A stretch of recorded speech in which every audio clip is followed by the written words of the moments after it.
first part is about continuity, which is a pretty easy thing to find about a graph and describe.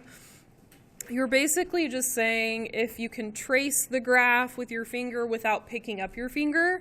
And since these graphs are V-shaped, like if we trace it, yep, we can trace the whole thing without picking up our finger. So they are considered to be continuous. So a graph would be discontinuous if it has like a little gap in it, or if it's got like two pieces that make up the graph, or if it's got a jump or something like that. So the little note down here says the absolute value function, since they are always V-shaped graphs, they are always going to be continuous. And so that is a boring thing to answer about these graphs.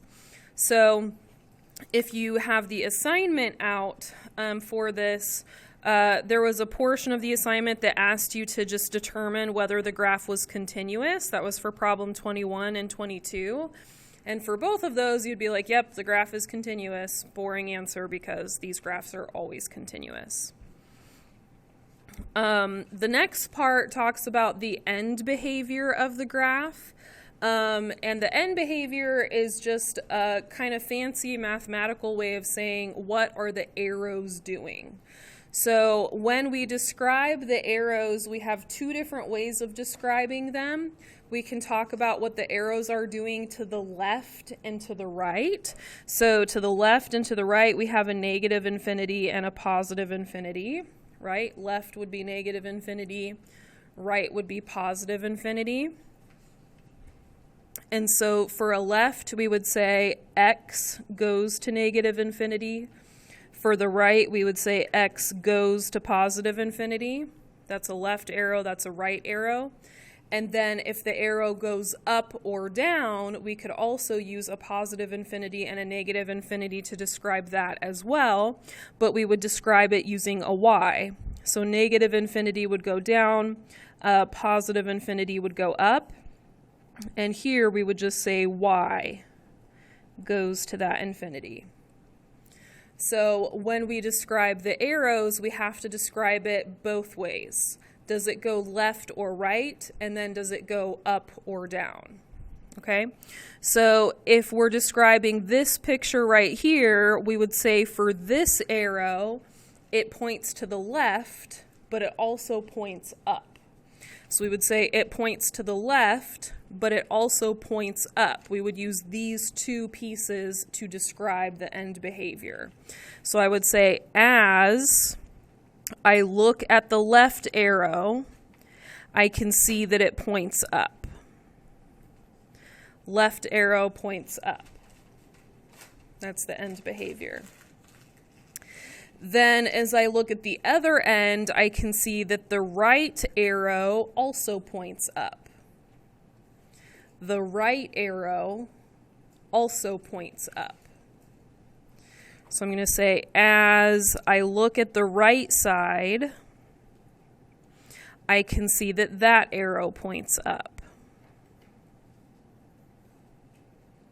So left arrow points up, right arrow points up.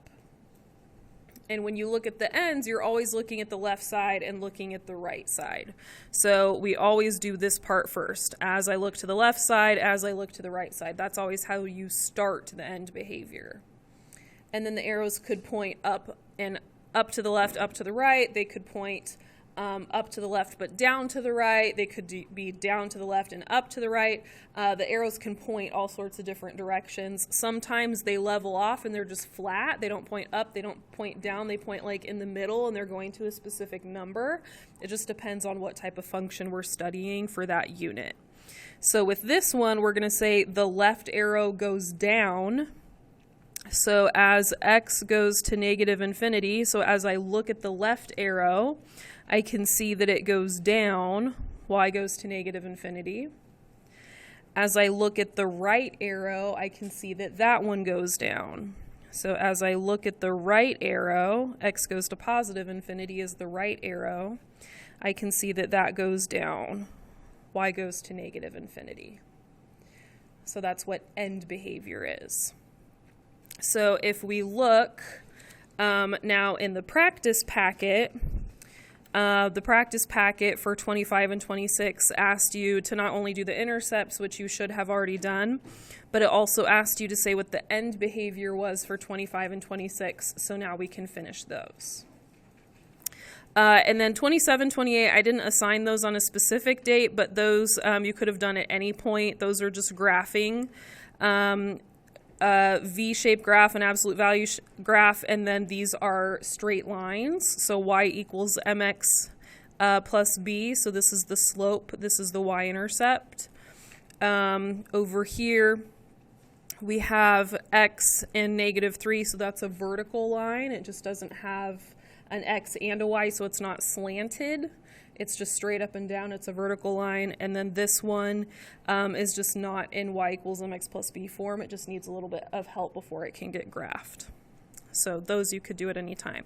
So I'm going to say that the rest of this needs to be finished and ready to be turned in tomorrow. Okay, finished and ready to be turned in tomorrow.